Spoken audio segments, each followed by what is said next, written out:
take the same stage for their press conference. Welcome to Mexican Independence Day week.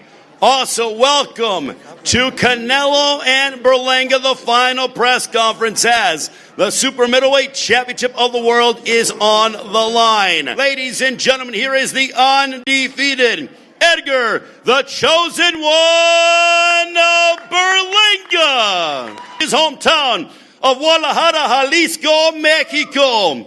Ladies and gentlemen, please welcome the future Hall of Famer, Saul Canelo Alvarez.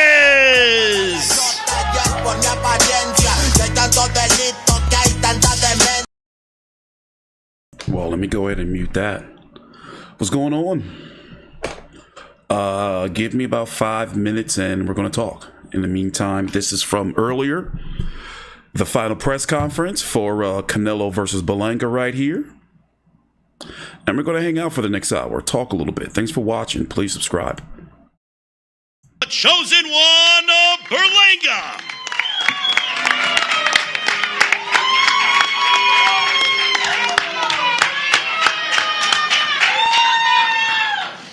I would like to thank my Lord and Savior, Jesus Christ, once again for this opportunity. You know, this is an opportunity of a lifetime for us, for Team Berlanga. We want to thank Team Canelo once again for the opportunity. It's going to be a fight this weekend, man. You know, I got a lot of doubters out there, people that don't believe in me, you know, but Saturday night we're going to make them believers. You know, it's going to be a big night. You know, you got Puerto Rico versus Mexico. You know, you got me and Canelo, you know, Puerto Rican superstar and a Mexican superstar. So we're going at it this weekend. It's going to be a fight. Like I said, man, all glory to God. Jesus is King. And thank you guys. I love y'all, man. See y'all Saturday.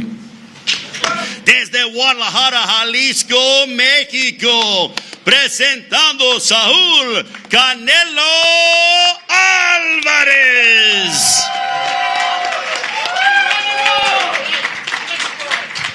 Thank you so much. I don't have much to say.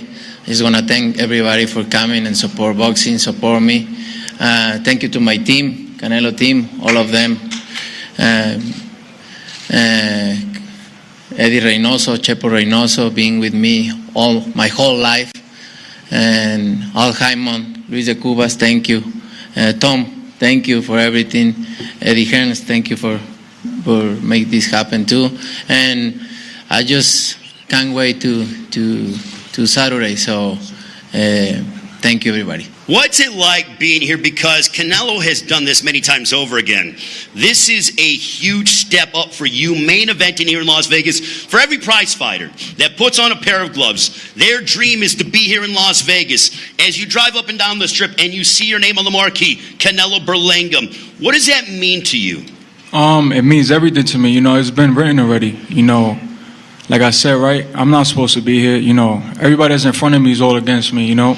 And you got some believers that's out there that's believing me, you know, but because of my accolades and, you know, who I fought, you know, this guy fought legends, you get what I'm saying? So it's bound to happen, you know, it's people's opinion, you know, it's bound to happen that people's going to say I'm going to get knocked out, people's going to say, you know, I'm not going to go the whole 12 rounds, you know, because of my career and who I fought. But, you know, it was God's plan, man, you know, for this to happen. You know, seeing my name right now, man, it's a blessing. You know, like I said, man, I want to thank PBC, Matchroom. I want to thank Eddie Hearns, my team, man. This is unbelievable right here.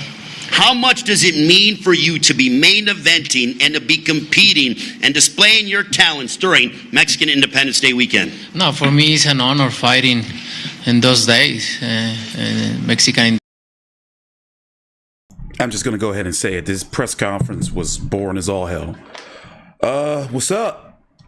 Now, let me go ahead and say I am not happy about this card. Here's how I feel. I'm going to cough up the $90, add it to my collection of cards that I have on my hard drive. Do I feel in my gut that Berlanga kind of has a chance? I think so. I mean, he's supposed to lose, yeah. But a young fighter, unpredictable, you know he's a cannibal. Let's not forget about that. He's got some power. Canelo's getting long in the tooth, older. He's got a lot of injuries. I feel that if Canelo loses, it'll be because Canelo beat Canelo. His body shut down. I just don't, there's a big question mark around Berlanga. He's had a rough couple of years since Top Rank, from my understanding, pretty much fired him. He had that long streak. In fact, let me go pull up his resume over here. He had that long streak of first round KOs, but we knew that was all smoke and mirrors because, even myself, all those years ago, I was saying, okay, so what's going to happen when he goes past one round? What's going to happen when he goes, past 6 rounds, past 8 rounds? Seeing a fighter knocking out a whole bunch of fighters in round number 1, for example, what was it? Let's see, 1, 2, 3, 4, 5, 6, 7, 8, 9, 10, 11, 12, 13, 14, 15, 16, 16-0 with 16 KOs, all first round knockouts. Then he met Damon Nicholson, by the way, who I interviewed, him and his father, years and years ago. Like 2015, 2016, I interviewed him. But anyway, went the distance. His first 8-round fight against Damon Nicholson. Marcelo Corceres, I forgot to pronounce his name. Went the distance with him. Remember, he fought Billy Joe Saunders and was giving Billy Joe some trouble. Steve Rose went the distance. Romer Alexis Angulo, he bit him. He bit Angulo. You don't remember that? You want to see the clip? He bit him. Let me go show you. Let me pull it up real quick. By the way, thanks for watching. Please subscribe. Let me see. I call him Cannibal Berlanga. And for the long-time viewers of the channel, if there's one thing I can't stand is no cannibal. Can't stand them. So yeah, he bit this cat. Look, see? Look at the thumbnail. Bit him. And look, ESPN. They gave him bidding. Timmy, there was a unique Top Rank shit canned him right after the fight. Like, they fired him, from my understanding. And I believe it was something somewhere along the lines that he didn't want to step up in competition. But this is when I knew it was all downhill for Edgar the Cannibal Berlanga. Look, bit him. Look, And then what made it even worse is he went in for seconds. Look, he wants some more. I don't know if he went in for the big chunk right there. And you ever see Always Sunny in Philadelphia, Frank Reynolds, when he was telling Sweet D and Charlie, they had like this mystery meat. And basically he was saying, like, be careful with that mystery meat, because if you eat it, it might be human meat. And once you get a taste of flesh, human flesh, you ain't going back. That's it. You got to fight the urge. Look, see, he had that one taste. He was like, I want some more. Horrible. So after that, he was on my shit list. I was like, oh yeah, I can't support Edgar Berlanga. Fucking cannibal. So anyway, Top Rank fired him. Then Matchroom picked him up and promised him the Canelo fight. But see, Canelo, for some reason, has had a hard on for Edgar Berlanga for a couple of years now. Like, we heard it, we heard it was in the mix. We heard it was kind of a thing. It was like, what? Canelo wants to fight Berlanga, huh? We didn't want to believe it, but here we are now, 3 days away. Canelo's fighting the unproven. This is his resume, by the way. This is his resume. This is up there with him fighting Avni Yildirim, except Avni Yildirim was a mandatory. But Berlanga is a faux mandatory. See, in reality, Canelo, regarding the WBA, mandatory should have been David Morrell, but we knew Canelo wasn't going to fight David Morrell, because if he fights David Morrell, he might as well fight David Benavidez first. So both David Morrell and David Benavidez are now in the 175-pound division. Canelo pretty much chased him out the division because they knew Canelo wasn't going to fight him. So they went up to 175, and they still got to fight each other. But anyway, moving on. Berlanga had won the WBA world title from Predrag McCrory. No, I believe it was Jason Quigley. One of these fights, he won the, which one of these fights where he won the WBA world title, the Reggie belt, and he became the mandatory for Canelo. So anyway, he was shoehorned in there. And if you don't know what a shoehorn is, I don't know if people still use shoehorns. It's when, you know, people would wear their shoes back in the olden times. And, you know, instead of using your finger to kind of help wedge your shoe into your foot into the shoe, you would use like a little tool called a shoehorn. Like, it's like you got to force it in there. That's how Berlanga got his shot. Now look at his resume. Look. Do you see anything that be like, yo, but he did beat Jason Quigley. He did beat Romer Angulo, even though he bit him. Does anything out there call out to you to be like, yo, I want to see Canelo fight this guy for $90? $90. So here's the thing. Hardcore Canelo fans are going to be hardcore Canelo fans. That's how it is when it comes to fans. You know, you got Edgar Berlanga fans out there that think that he can beat Roy Jones Jr. I'm just saying, what I'm saying is there's absurd fans out there like that. There's fans out there that no matter what, they're always going to think their fighter is doing right. So you can't talk shit about Canelo, motherfucker. He say fucker. You can't talk shit about Canelo because then you're going to be called a hater. But it's like, bro, Berlanga? Like, are we not supposed to be upset? Are we supposed to be like, all right, Canelo, you right. You told us that, you know, you fought Austin Trout, Erislandy, Lara, you fought Kovalev, you fought Bivol, you fought Golovkin 3 times. You know, but in reality, he told us after Jaime Munguia, in fact, let's go back down memory lane. He told us after Jaime Munguia is that he was going to do what he wanted to do. And basically he don't want no smoke with David Benavidez. And I get it, because David Benavidez is a big guy. You know, he's coming into the ring, I'm going to say at least 190. That's on the low end. Some may say 200. Weighing in at 168. I get it.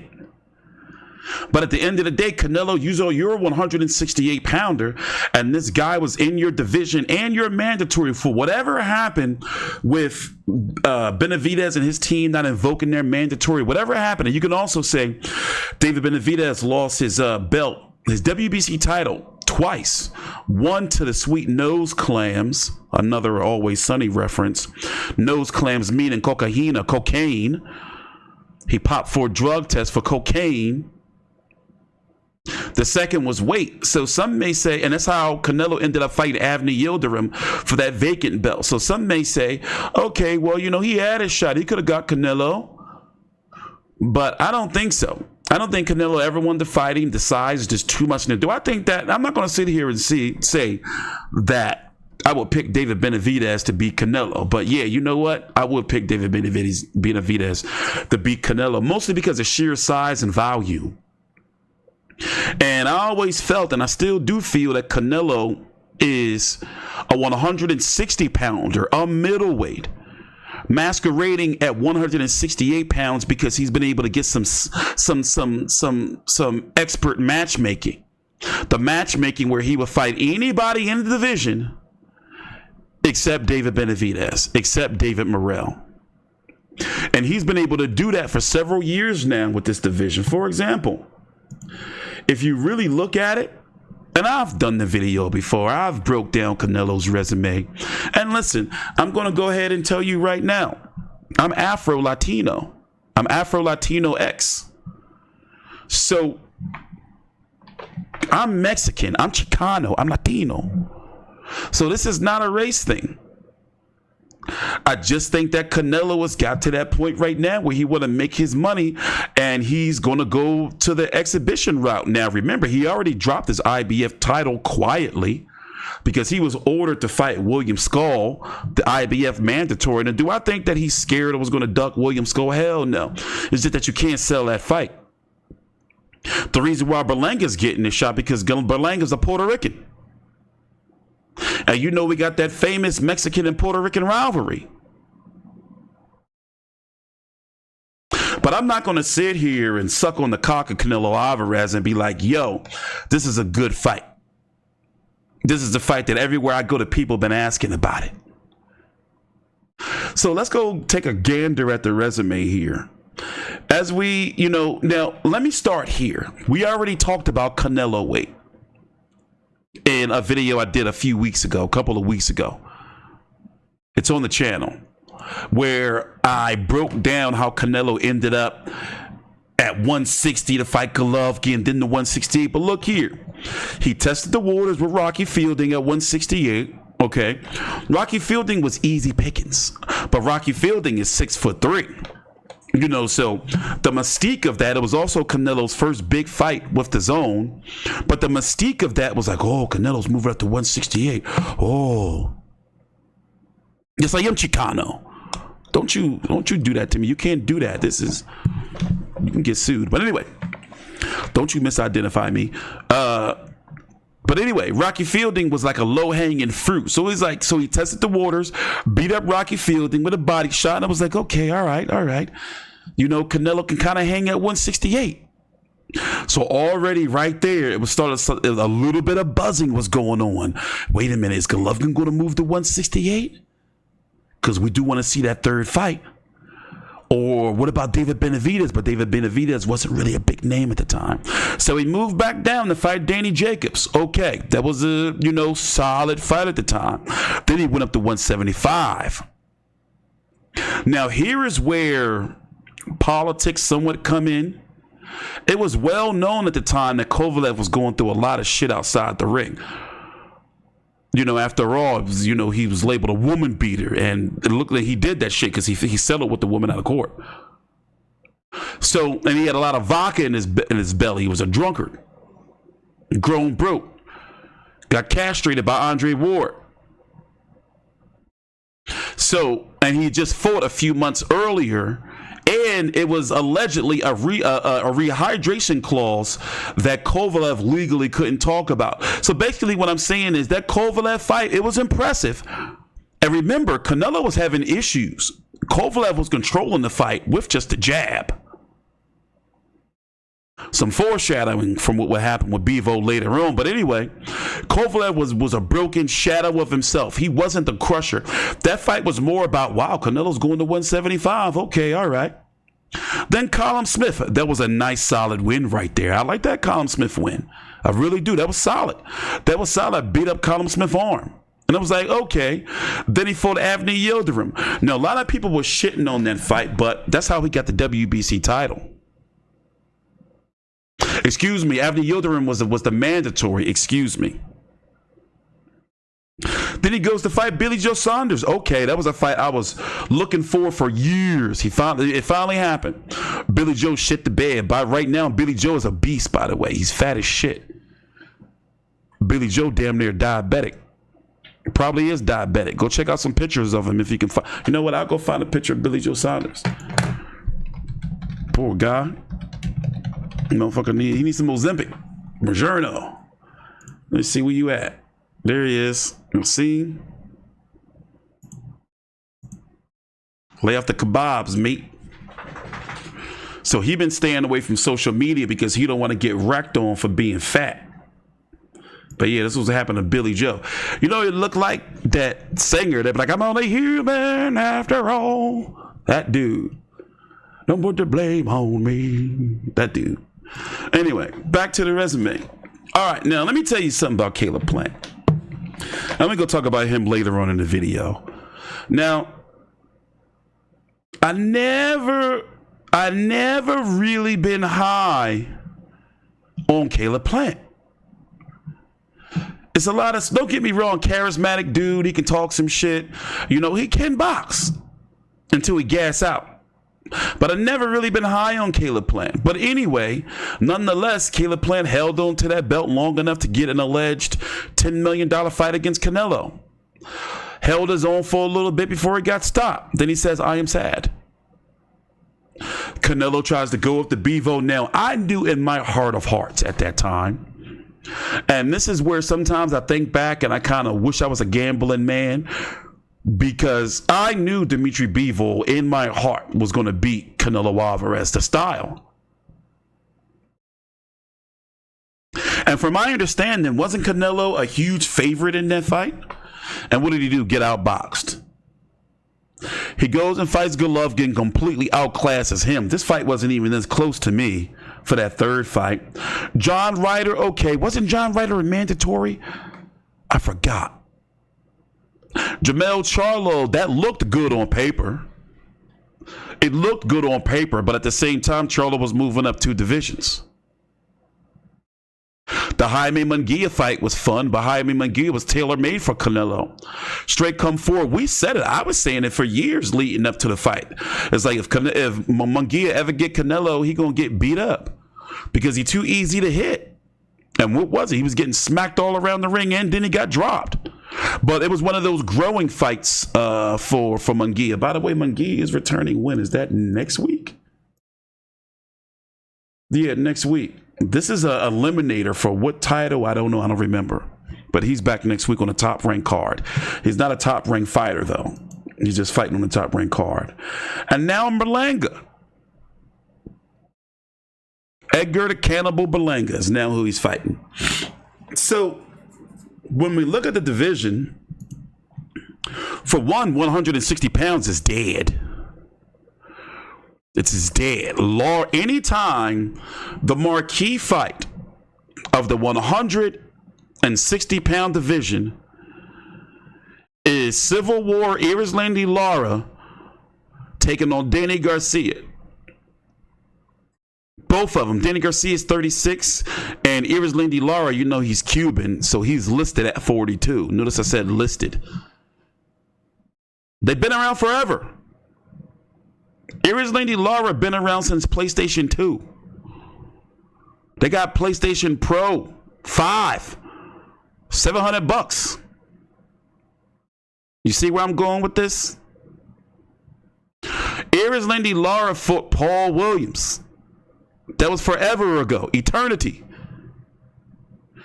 So I guess what I'm saying is this: there's nobody of note that can move up to from 160 to 168 that's going to mean shit to Canelo. So already you only have to work with what's that, 168 or 175. But do you think that Canelo's going to ever touch 175 again? I don't think so. I don't think so.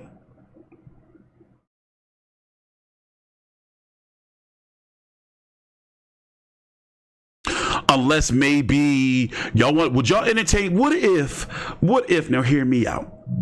What if Erislandy Lara go in there on Saturday night beats the dog shit out of Danny Garcia? Would you then be like, yo, would you start rubbing your chin and be like, yo, motherfucking Canelo Lara too? Would you entertain Canelo? What if Lara starts trending? You know, Lara only fight like once a year. Now he the new Gary Russell. What if Lara start trending because he beat the shit out of Danny Garcia or something happens? Would you get that little tingling and be like, yo, Canelo Lara too? Or is it too late? It's too late for Canelo Lara too? I'm a boxing degenerate. So I'm a lowdown. So I'll probably get excited for it. I'll be like, oh shit, Canelo Lara too. Of course, Lara will have to move up to 168. But besides that, ain't nothing at 160 for him. I mean, nothing from 168 coming up. So this is what you got to work with. You got Edgar Berlanga. He already beat.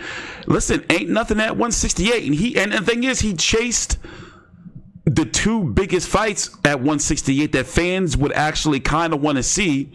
And David Benavidez is gone. David Morrell is gone. So he wants to rule over bullshit, meaning Canelo. What? If he beats Berlanga, you want to see him fight Caleb Plant again? I don't. You want to see him fight William Skoll to recapture his IBF belt, become a 2-time undisputed? I don't. You want to see him take on Diego Pacheco? No. Munguia too? No. So what's going to be next? He's already entertaining a possible exhibition or a fight with Conor McGregor, but Conor done. He don't even know what he want to do. Bum ass leg, and he's got some cocaine issues too. What's been going around? Got to keep the nose clean. So let's go look at this undercard. Anybody giving Berlanga a chance? What if Berlanga knocked Canelo out? It's possible. I'm not saying it's going to happen. It's possible because that's his chance. It's a puncher's chance. He's not going to go in there and knock Canelo. I mean, he's not going to go in there and outbox Canelo.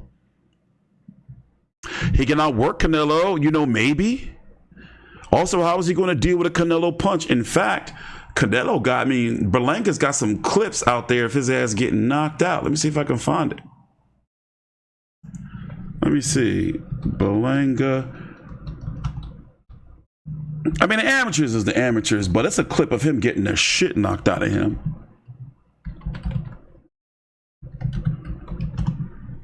You know what scares me to death?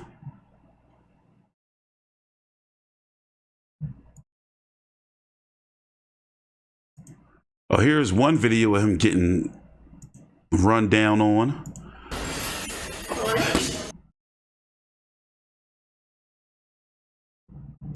Where you at? Played it. Where's it at? Where you at, Berlanga? Where you at? You getting knocked out? Did he get rocked? What clip is this? That's not the clip I'm looking for.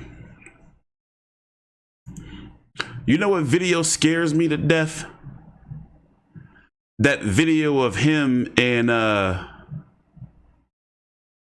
Shakur Stevenson, where he dropped to his knees all low. Or let me see. Where Shakur scared me to death. By the way, Shakur Stevenson got hurt, got a hand injury. This joint scared me to death. Like the way he dropped to his knees like that, I was like, oh my goodness.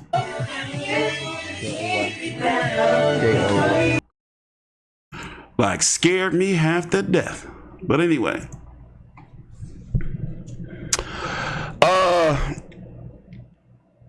I mean, if Berlanga wins, he becomes a superstar. He had some spark to the division. There's the rematch. The world would be ablaze. He would set the boxing world on fire. I think he's going to come out with Fat Joe. That's been his thing. Do Fat Joe even still rap anymore? Well, anyway, let's go look at this undercard. I will say this. Yeah, I thought he was going. I was scared to death when I saw that clip, man. But let's go say this. That was trauma. This was traumatizing. Because it just popped out of nowhere. And the video, it was no context behind it. So all it was the video, Shakur Stevenson and Edgar Berlanga when they were younger. And then you just see him just imagine you're watching this with no context. And it's like, whoa. Whoa. Anyway, you know who been pissed off? Stephen Fulton. He has not liked that he's been on the prelims. So listen to this. You got Stephen Fulton taking on Carlos Castro. Basically, it's Stephen Fulton's first fight in at 126. He moved up, but he's fighting on prelims on Amazon Prime. But Romero is getting on pay-per-view. Romero opens up the pay-per-view, by the way. So the pay-per-view card for $90 is going to open up with Romero taking on Manuel Jaimes, Caleb Plant taking on Dr. Disrespect, Erislandy Lara taking on Trevor McCumby, Danny Garcia, and Canelo versus Berlanga. Look, I think I'm joking. He looked like Dr. Disrespect. By the way, follow me on Twitter. Come on, you can't tell me that's not the same person.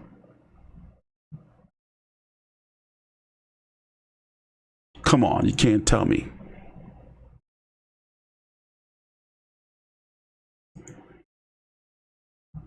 Y'all don't see it? Just me? Well, anyway, it's not, it's not a card where I'm just like, yo, motherfucking Rolly Romero versus Manuel Jaimes. It's going to be man. You don't hear nobody not nowhere saying, yo, Caleb Plant taking on Trevor McCumby. You hear anybody talking that? Not never, not nowhere. And I get it. Canelo's making all the money. The undercard is the trickle down effect. I get it. But it's like, sheesh. I'm trying to find like some joy in this card. I'm like, yo, I'm trying to find like, yo, Trevor McCumby, man, he gonna come out. He gonna, do some things to Caleb Plant. You know what fight? This is how I know shit's fucked up. I'm looking forward to Erislandy Lara versus Danny Garcia because it's such an obscure, like, it's like this. It's like one of those type of fights. Like if you one of them people, if you put ketchup or mustard on your hot dog, some people may look at like, you put ketchup on your hot dog. Ugh. That's me. That's how I feel. That's the best way I can describe it. When it comes to Danny Garcia versus Lara, it's like, ooh, yeah. I don't know what it is, but it's just like a lot of people don't like it, and it may seem a little taboo, but it's like, yeah, I kind of want that. Slather that ketchup right on there. And it's like, where do these fights, what do they mean? Where do they go? Like what's the storylines behind these fights? So, for example, Rolly Romero, okay, all right, Rolly Romero, he's, what do they used to call people, like back in the day? Like when, like not the whole insensitive, you can't call people retarded no more. You can't do that. That get you canceled. What is it? Gifted, right? That's Rolly to me. Gifted, no touched. There you go. That's how I view Rolly. Like, he touched. But he's he's polarizing. You want to see, it's like, damn, I want to see Rolly. And the thing is, knowing Rolly, he'll fuck around and lose to Manuel Jaimes. He'll fuck around and lose to this dude. So it's like, all right, this fight got something because of Rolly. That's it. They got something because of Rolly. That's it. Because it's like this dude might come out there and beat the shit out of Rolly. You never know it, Rolly. However, Rolly is strong. That's what they say about like touched people. They be strong. So we seen that. It was a few times he had hit Tank with some bombs. We know how that went. And look at it like this, right? Look at his resume. Jackson Marinez. A lot of people thought he lost that fight. Avery Sparrow, head case. Well-known head case. Anthony, can you dig it? Yig it. Just no stripes there. Tank Davis knocked him out. He should have lost to this old man, Ismael Barroso. Ismael Barroso finally got dispatched last week. He was on the Inoue card. Eastside Cruz touched him up real bad, and then he's fighting Manuel Jaimes, but he gets a pay-per-view spot over former unified champion Stephen Fulton. And this is Stephen Fulton's first fight back since getting his shit pushed in by Inoue 14 months ago. He's been on a long layoff. And now he's fighting on a prelim. And he has not been nice. He's had some tweets that he's put out about it and then took him down. He ain't been feeling it. Because you got to think how he feels. And it's like, shit, I feel you, bro. It's like Rolly getting him. But then again, Rolly had 2 pay-per-views. And it's no secret, Rolly can sell a little bit. Rolly can move the needle a little bit. Rolly can move the needle. Like, do you agree? Does Stephen Fulton move the needle like Rolly? Take away accomplishments. I'm going to say, nah. I'm just saying, listen, I don't make the rules. Don't shoot the messenger. Don't shoot the messenger. So he's fighting Carlos Castro. First fight back, new division. It's like, all right, cool. But is it really a new division? So it was his first fight at 126, but he's fighting a guy who's been bouncing all around his whole career. However, he's got, what? He lost to Brandon Figueroa. Okay. Got stopped. You know, that's a fight that I'm guessing we're trying to build towards. Is a Fulton versus Figueroa rematch. You are not Mexican, bro. You capping hard. We all know you don't like Al Heyman and Canelo. What? The fuck are you talking about? Don't ever misidentify me. Who do you think you are? You need to grow up. And yes, can't you tell? I'm Mexican. Don't you ever mispronoun me. Anyway, so there's nothing really on this card, and let's go look at it. Let's go look at Mr. McCumby. Let's go look at Caleb Plant. Caleb Plant 22-2 with 13 KOs. Last fight was a very exciting fight against David Benavidez, but he slowed down. And by the way, when Jamal Charlo comes back, he can't fight nobody until he fight Caleb Plant. Ever since Caleb Plant smacked him up, Jamal Charlo had a whole mental collapse. He was doing good. Then he got smacked by Caleb, and that shit caused him to relapse. He ain't been the same. Let me see. Jamal Charlo slap. And you know, I posted this. This is true though. You can't have nobody's. First, let's go look at the smack. And you can tell. Now I've been here before. Back in 2013, 11 years ago, TstreeT voluntarily checked himself into rehab. I was drinking, partying, womanizing, just a whole mess. So when you first get out, you don't be wanting no smoke, no drama, no nothing. And this is why I think happened to Jamal. I think Jamal just was chilling, and you know, he was like in therapy and trying to like woosah, you know, and he just let it go down.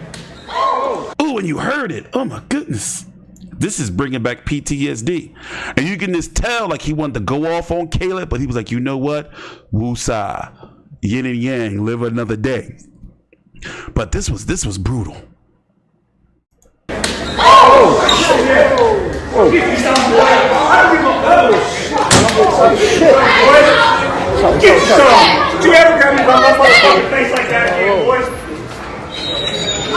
Oh my gosh, that was ooh. And then when you had a woman, you had a hose go whoo. I can't watch that no more. I can't watch it no more. I can't watch it. Well, anyway, after this, Jamal took the police on a high-speed chase, crashed out one of his sports vehicles. You know, that happened a long time after, but still, you know, I'm going to say Caleb Plant did it. You know, Caleb Plant smacked him, so then Charlo, it got so bad. Hold on.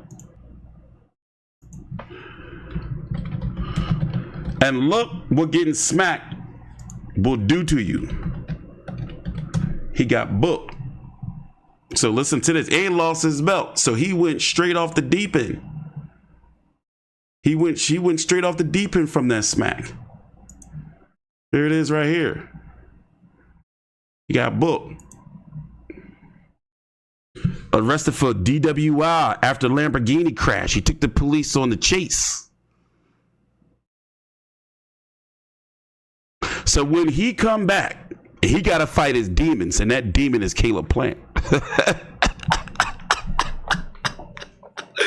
He got to fight the white devil. And Caleb Plant, he can't let that man smack him and then just come back and fight anybody. Remember, he was in the running to get Canelo. Canelo had a dick hard for him. Can't happen. No, but let me shut up. Me and the Charlos had bad blood for years. So we finalized a very delicate truce like in 2018. So, you know, I don't want to get no more bad blood. Jamal can't stand me. Anyway, moving on. So, yeah, he's fighting Trevor McCumby. Dr. Disrespect. Have you ever heard of this guy before? This is who Caleb Plant fighting. He's like this big time video game YouTuber and a pervert.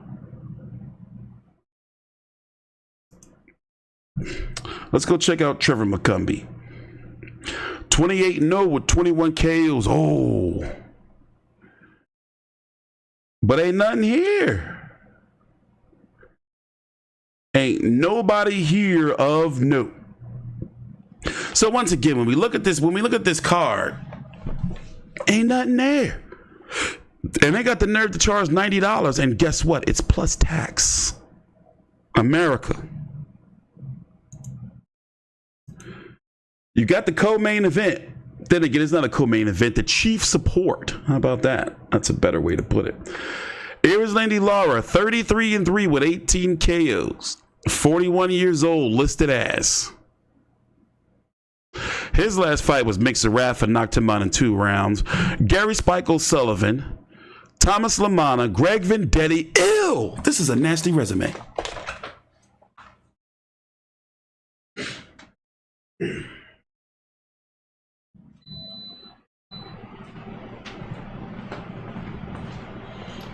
This man is a world champion.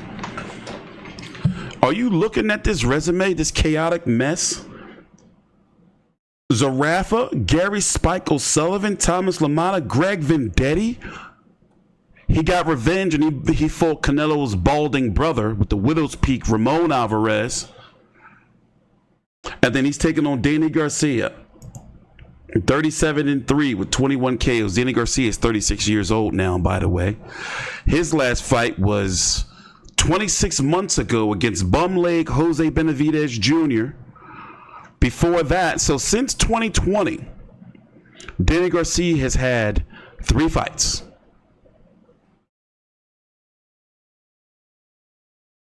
Since 2020.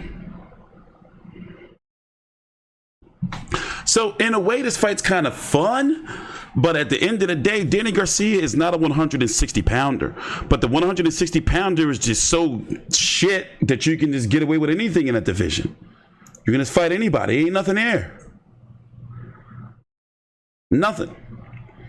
Anytime you got guys like, and no disrespect, Chris Eubank Jr., Shane Mosley, Hamza Shiraz, he's good. I like him. He's got a nice solid jab, tall. But ain't nothing there. Janabek Alim Halala, he can damn near make it to the scale.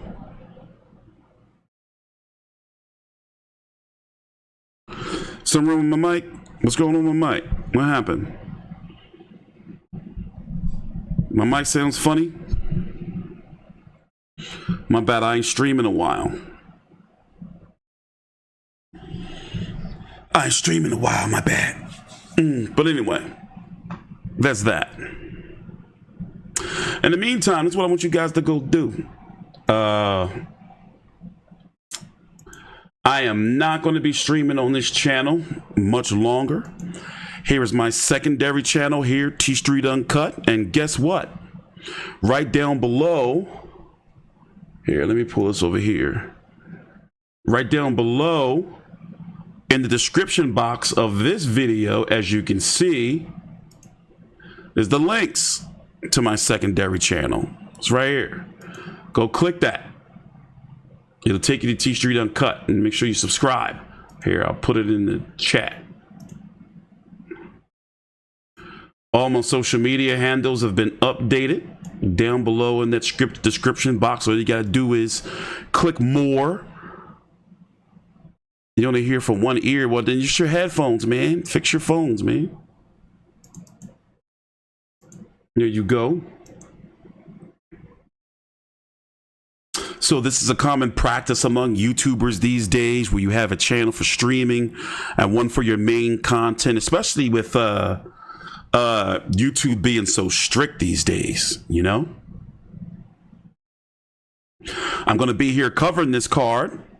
I'm going to be streaming after the fight.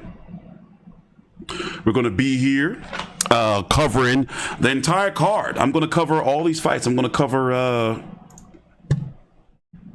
there's going to be a post-fight video, obviously, for the Fulton fight, the Rolly fight, the Plant fight, the Lara fight, and the, obviously, Canelo fight.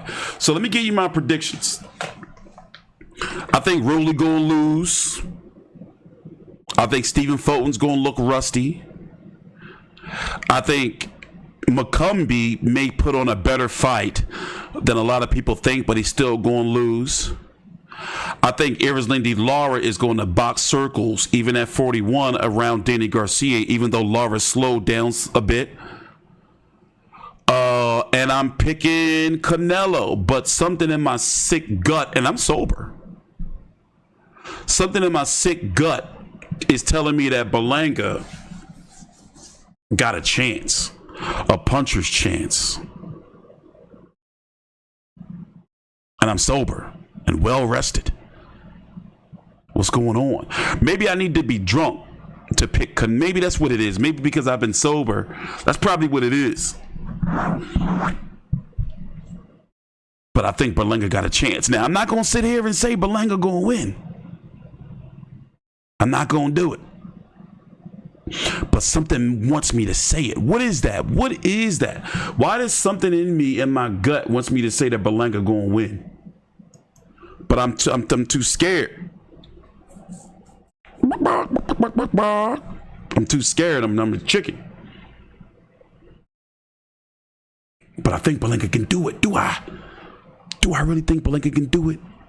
I'm not going to say it. I'm a dance the fence.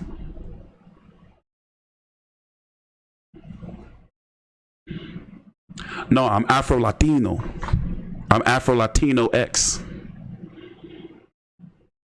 We got a new movement going on. Afro-Latinos for Kamala. How about that?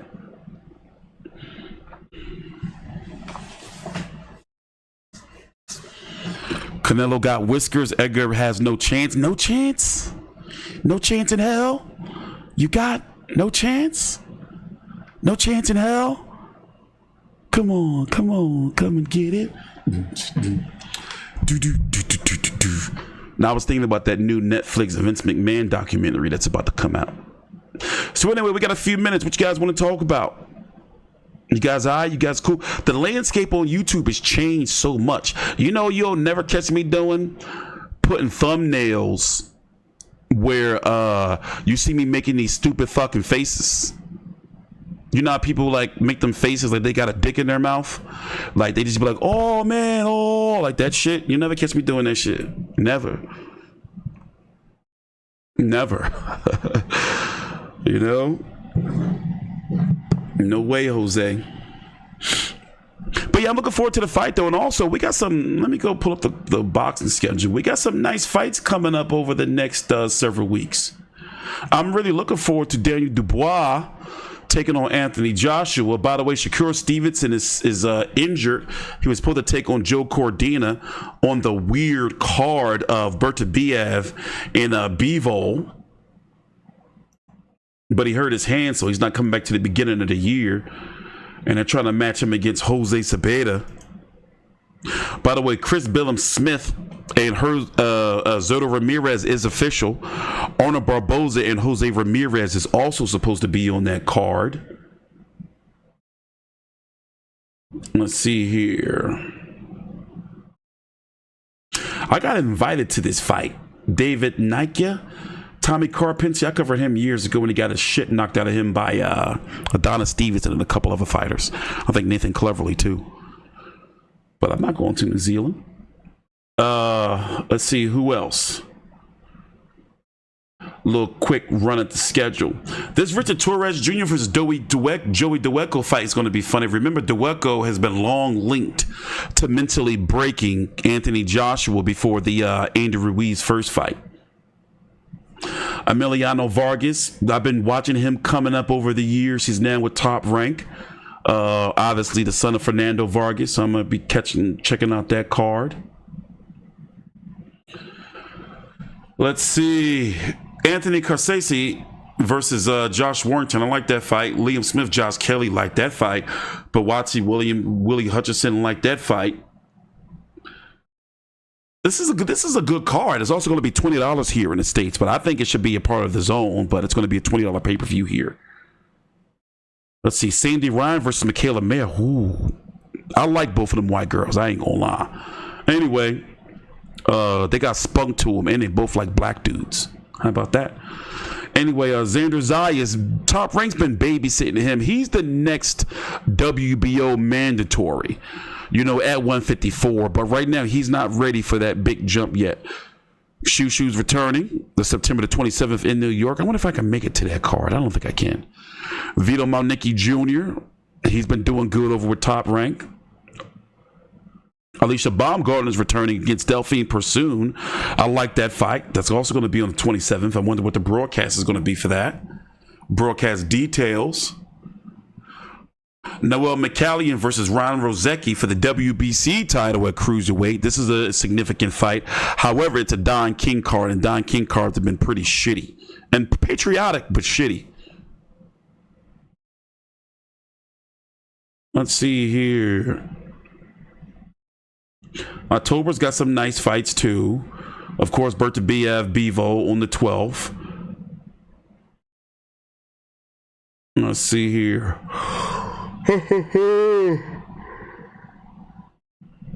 Junto Nakatani taking on some I'm guessing this is a Thai bloke.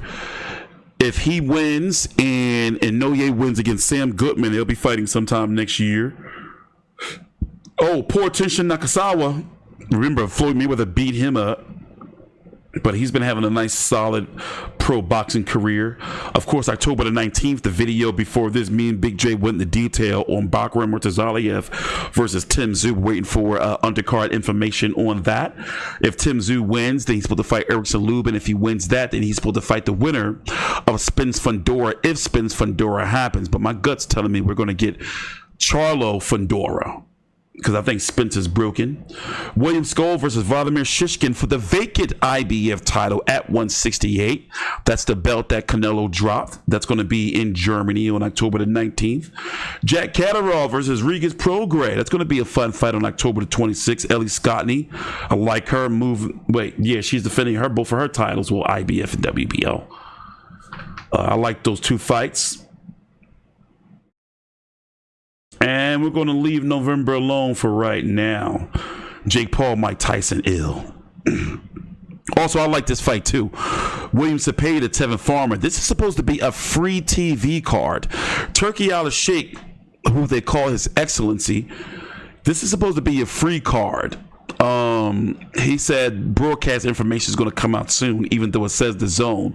But Gilberto Ramirez versus CBS Chris Billum-Smith for the WBA and WBO. The goal is to fight Opataya, and then try to get that WBC off of Noel McCallion and Ron Rozecki winner. You have Jose Ramirez taking on Arnold Barboza, William Zepeda taking on Tevin Farmer, Oscar Collazo taking on Edwin Hernandez, and Oscar Duarte taking on Kenneth Sims Jr. This is a really good card, November the 16th. Amandio Navarrete taking on Oscar Valdez 2. That's going to be on December the 7th. Really, this was the only place for both of these fighters to go. And of course, December the 21st, Fury versus Usyk. And then you could have Sergey Bahuchuk. That's how you pronounce it. That's how he said he pronounced it. Against Israel Madrimov. So there you go with the boxing schedule. Or as we have it so far. Is Tank Rayo confirmed? No, it's not. But Tank's running out of opponents, and it's looking like that's going to happen. Is Tank date in November? Tank's date is in November, and Benavidez is supposed to be returning in December, from my understanding. But yes, it's looking like it's going to be Tank versus Rayo. That's what it's looking like.